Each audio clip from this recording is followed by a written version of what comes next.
Hello there, this is a quick video just to talk about how to avoid wrist injuries, ISI, wrist pain. Um, Look up ergonomics on YouTube, ergonomics of workstations.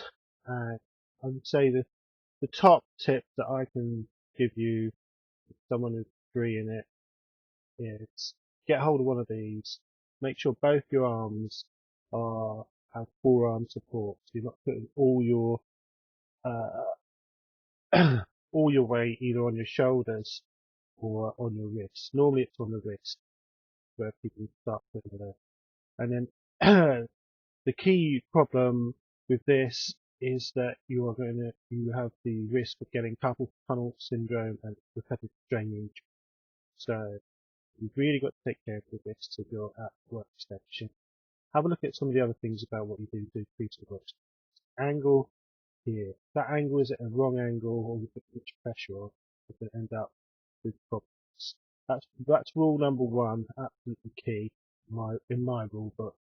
And rule number two is look up DVTs, deep vein thrombosis, and make sure you move your legs around and don't sit for play for 10 hours at a time without moving. You've got to move with your legs and put the pressure underneath your legs.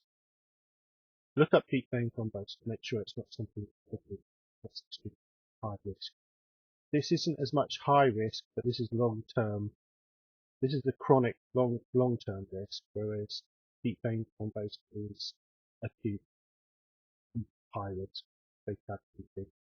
Anyway, so which means good chairs and moving around a lot, dynamic position.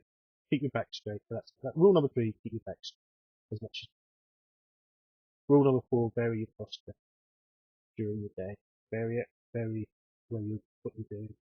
But always, you'll probably find yourself drooping and slouching. And try and get your shoulders back and sit up and shoulders back. And then as you spend an hour in, you'll probably find yourself all hunched up like a gnome.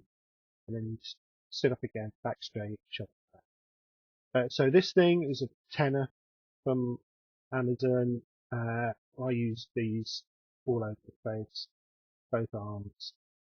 You can also just use flat surfaces like a speaker or something that's at the right. As long as you can get that angle, it doesn't really matter what you put the rest on. If anything, I'd say these are a little bit weak. They won't take a huge amount of weight. Whereas if you had something with a proper stand there, you could put a lot more weight on. So that's one thing that's only 10 quid. And the other thing is these gel things. The keyboard one, try it if you've really got problems with your wrists on the keyboard, but in particular the mouse mat. I use them just to add a little bit more uh, relief on the wrists. So those are the two main. I won't bother with. I mean, there is this thing which is the mechanical thing, but I found these to be getting in the way a lot more. Although they are probably more durable than the plastic. But the plastic thing, I prefer flat surfaces rather than having something curve around.